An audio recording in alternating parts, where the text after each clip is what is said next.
बिस्मिल्लाहिर्रहमानिर्रहीम। अस्सलाम वालेकुम। छोटे शॉर्ट वीडियोस में आदी अरगासिया और ज़र्री वीज़ा में क्या फ़र्क है, ये बड़े सारे नौजवानों ने सवाल पूछा, तो मैंने कहा कि जनाब आपको बताता चलूँ। आदिया अरगासिया अभी भी चल रहा है, बड़े सारे इलाकों में इस पर आदिया अरगासिया बन रहा है। आदिया अरगासिया किसी ज़मींदार के साथ लीगल काम करने और उसकी तरतीब में, यानी कि यहाँ सिर्फ यूनान की हदूद के अंदर रहने को आदिया अरगासिया का एक नाम दिया गया है।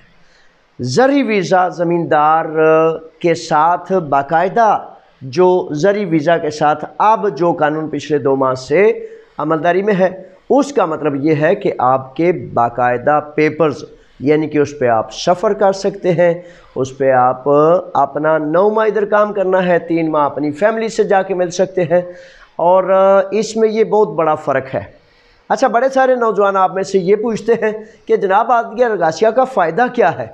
आदिया अरगासिया का फ़ायदा ये है कि जब आपको किसी किस्म का पुलिस का तहफ़्फ़ुज़ नहीं होता, तो किसी ज़मींदार के साथ मिलकर आदिया अरगासिया बनाने से आप कानूनी हैसियत से हो जाते हैं, आपको पुलिस का तहफ़्फ़ुज़ हो जाता है, और आपके बैंक अकाउंट से लेकर जितने मामलात हैं वो सारे के सारे कानूनी लाइन पर चले जाते हैं।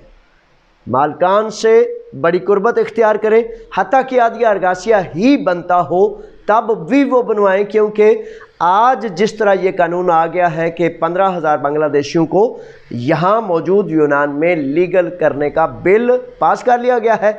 आइंदा 1-2 माह में मैं इंशाअल्लाह बफ़ज़्ल ताला देख रहा हूँ कि पाकिस्तान से भी वही सेम मुआहदा अमलदारी में आएगा। अपनी तैयारी करके रखें ताकि किसी तरह किसी से पीछे ना रह जाएं। अस्सलामु अलैकुम।